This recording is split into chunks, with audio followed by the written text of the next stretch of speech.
यह पत्र एक बच्ची का अपने दादा को लिखा गया पत्र है, जिसमें वह अपनी स्कूल की सैर और मालडोक अभयारण्य के अनुभव को उत्साहपूर्वक साझा करती है।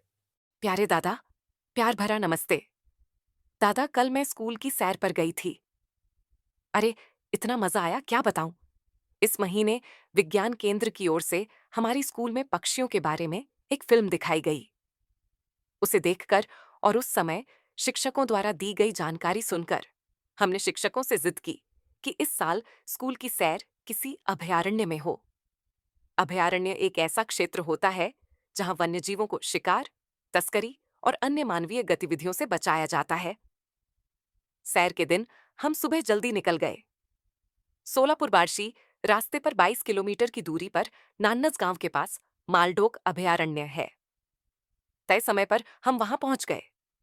अभयारण्य में घूमते समय सर बता रहे थे कि भारत में लुप्त होने की कगार पर मौजूद मालढोक नामक खूबसूरत पक्षी को बचाने के लिए वन विभाग ने इस अभयारण्य को बनाया है।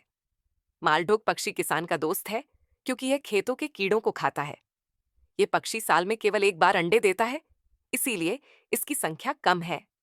और अगर अन्य जानवर मालडोक के अंडों को कुचल देते हैं तो उनकी संख्या और कम हो जाती है। दादा, हमने मालढोक पक्षी को बहुत करीब से और ध्यान से देखा। क्या रंग, क्या चोंच! इतना सुंदर पक्षी मैंने पहले कभी नहीं देखा। मालढोक के साथ साथ हमने चंडोल, मालटिटवी और अन्य पक्षी भी देखे।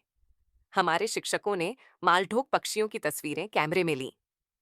पक्षियों की तस्वीरें लेने से पहले वन विभाग की अनुमति लेनी पड़ती है, यह हमें नया पता चला।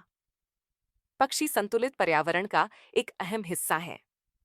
प्रदूषण कम करने और बीजों को फैलाने में उनकी मुख्य भूमिका होती है, ये सर ने बताया और हमें यकीन हुआ। हमारी सैर यादगार रही। दादा, अभयारण्य में घूमते समय मुझे तुम्हारी बहुत याद आई, क्योंकि तुम्हें भी पक्षी बहुत पसंद हैं। यहाँ मैं, मम्मी और पापा मजे में हैं। तुम कैसे हो? तुम्हारी पढ़ाई कैसी चल रही है? पत्र मिलते ही अपनी खैरियत बताना। हम तुम्हारे पत्र का इंतजार कर रहे हैं। तुम्हारी बहन आयशा।